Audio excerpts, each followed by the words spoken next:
Hey guys, so I'm doing the FroKnowsPhoto Raw edit number 44. And this week when I saw the image, I knew right away that it was going to take me more than 15 minutes, which is what YouTube lets me upload. So instead of recording the entire retouching, what I did was I retouched it on my own, and then I'm just going to go back and explain kind of what I did, showing the layers. That way I can get it done in time and I can still show you guys what is going on. Alright, so first thing I did was open it up in Camera Raw, and I enabled the lens profile correction just to, you know, it gets rid of the vignetting and it brightens it up, and if there's any barrel distortion it'll clean it right up, and it's there, so why not use it. I changed the white balance to cloudy to warm her up a little bit, because I felt like this is going to be a nice warm picture. I also bumped up the exposure by 0.1, which is just a very little bit. Bumped up the fill light to 3, which I just wanted to add a little bit of fill. And my blacks I always pump up. Brightness and contrast just a very little, and clarity again just very little. Real basic minor changes in Camera Raw. I'm going to do most of it in Photoshop. Alright, let's get into it. So basically the first thing I did is, looking at the image, got closer to her face and I just wanted to clean up some of the smudges. So my first layer that I did, my first layer, I noticed that there was a sensor spot up here in the corner, so I just kind of cleared that out. The next thing I did is I wanted to get rid of some of these just kind of like little pimples and just a little bit of the blemishes on her face. So I used the healing brush over here, and I just kind of on its own layer, I just, you know, went through and made sure I got rid of all her blemishes. There's a before and after in this layer. Next thing I did is I added a makeup layer, and basically what a makeup layer is it's a new layer, and then with my airbrush tool over here on a real soft brush, I usually go to like 5% flow.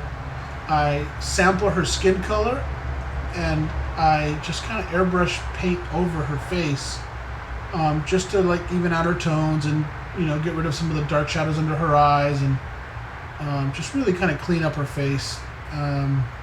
That's like stuff I always do with the skin. Next thing I did was, let's see, the next layer I have here is, I just wanted to brighten up her nose ring a little bit, just to bring it out a little bit, so I, you know, just kind of brighten it up a little bit, just a real small thing. Her bra strap, or I guess dress strap, was bugging me a little bit for some reason. I guess it's just kind of this black line that was annoying me, so I removed that. I used the clone tool and brush tool, and I just kind of painted it out. And then I added a little red to her cheeks, just a little airbrush red, very, very little, just to give her a little bit of rosy red cheeks. And she's looking a little porcelain right now, but once I add some of the layers up top, it'll really clean it up, so it should be okay. So that's what I did with the skin. That was all my skin changes, and if you look at before and after on skin, it looks pretty good. Next, I started working on her eyes. And when I work on somebody's eyes, the first thing I do is I always kind of do like a brightness curve to really bring out those eyes. So that's kind of what I did. It's just basically, if you look at this curve, you know, I brightened up her overalls, and I brightened up her green a little bit, to bring out that green in her eyes. Next thing I did is I did a curve that has a contrast curve, and I just do a contrast in the entire eye area to really give it that like sheen, that pop, that, you know, that makes her eyes really look almost kind of wet, I guess. And then, you know, I just added a little white on overlay, a layer of white, just kind of painted white in here, and then you put that layer on overlay, it just like makes that eye pop. Next thing I did is, she's got this, I guess like a scar, or her eyebrow was a little off, so I painted in some eyebrow, you know, just to fill in that area. I just, again, airbrush with a really, really fine brush, and I just kind of painted it in. Next thing I did the same thing with a really fine brush. I painted in a bunch of eyelashes just to fill out her eyelashes. You know, you see how the before and after. You know, when you're looking this close, it looks, you can tell that I painted them in, but you're never going to be looking that close, and you're going to be looking more here. So eyelashes. It just fills in her eyelashes and it really, you know, gives it that model look. That's basically all I did for the eyes. Next, her lips, I just added a little bit of color, just a curve to give her a little bit of pinkish color in her lips. And I always do this, if you put a layer on an overlay and you paint white in, it just kind of enhances it. So I just kind of, with an airbrush, just paint it in over the highlights, and it gives it that kind of wet look, you know, the lips look really wet and beautiful. Next thing I did is I added a little contrast over all the lips. You won't even be able to see it, it's just so minor. And that's kind of what I did with the lips. The next thing I worked on was her hair.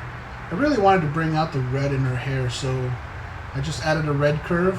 If you look at this curve, the overall color of the curve I pumped up a little bit, but I also pumped up the reds just a little bit, just to give her a red, you know, bring out that red in her hair.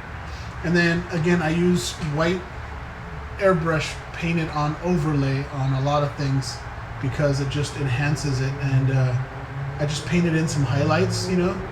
Again, it's just a layer on overlay with white painted in with an airbrush, and you know, you just pick and choose your areas that you want to highlight and give her a little bit of highlight. The next thing I did is, now when I was at this point, I basically merged all the layers into one layer on top. If you hit Command Option Shift J, Command Option J, basically I selected all these layers and copied them and then flattened them, right? So it makes one layer. If you look at, if I delete all those layers, it makes one layer with all my adjustments that I've done so far. And then what I did is I brought that one layer into Liquify, which is a filter. Liquify, when you're in that layer, filter Liquify. That brings up a whole new dialog box, and you're able to kind of push and pull a little bit, and just, you know, slowly I pushed in her cheeks, and you can see that I just thinned out her cheeks just a little bit because she had a little bit of a chubby cheek, which is fine. It wasn't anything big or anything, but I just wanted to thin her out just a little bit. The next layer I did was a light cast layer. Basically what I mean by that is I just took like an orangey greeny color, and I put on overlay again, and I just did a gradient from left to right using my gradient tool. I just did basically that, but with a color, and then I put it on overlay and at 43%, which, if you know, I can bring it up and down.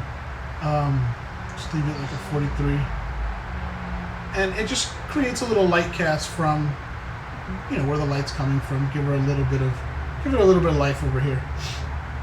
The next thing I did is I do my sharpening with a high pass filter. If you basically, again, you copy all of your layers at this point and merge them into one layer above, so that you don't mess up what you have done so far, but you still have everything in one layer. And then you go to filter other high pass, and what it does is it creates a layer. It turns everything into a neutral gray, but it finds all the edge details, and it really pumps up the blacks and the whites and the edges, and it creates this layer.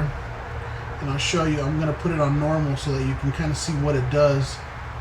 See, it creates this gray layer, but all those little edges, it just finds all the edges, and it does light and dark, and it really pumps up the edges. And when you put it on overlay, all of a sudden, all those edges shine, you know, like it just sharpens everything. It looks great.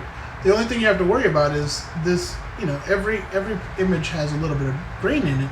So when you do this, it will sharpen that grain, which you don't want. So you add a mask, and you mask out all that, and you just leave it on her face, and you know, it'll sharpen her hair, it'll sharpen her eyes, it sharpens everything, and it will sharpen her skin texture. So if she's got a lot of texture, you're going to have to mask out the skin from it. And then the next thing I do is I just duplicate that again, but I put all of it on a mask, and this is just to sharpen the eyes even a little bit more. See how it sharpens the eyes?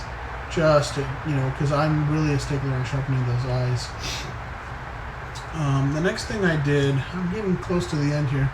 Next thing I did is I have a gradient map that I use. I use a lot of gradient maps, but this is a black to white gradient map. And you put it on luminosity and it just gives it a little bit of contrast, so it looks great.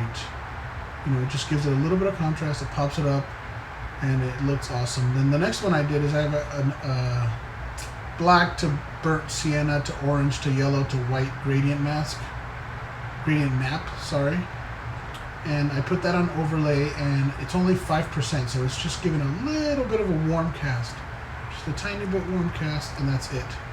Then the last thing I did is I added a little noise. And the reason I add noise at the end is just to bring everything back to match everything, you know, because I have some airbrushing in here, so sometimes the airbrushing looks really, really fake because it doesn't have any noise, and an image does have noise, so when you add a little noise back in, it just makes everything feel like it belongs together. And that's basically all I did. Oh yeah, I went out and I felt like she's off to the side and it feels like it wants to have something over here, so I found a quote that says, "The creation of beauty is art," by Ralph Waldo Emerson.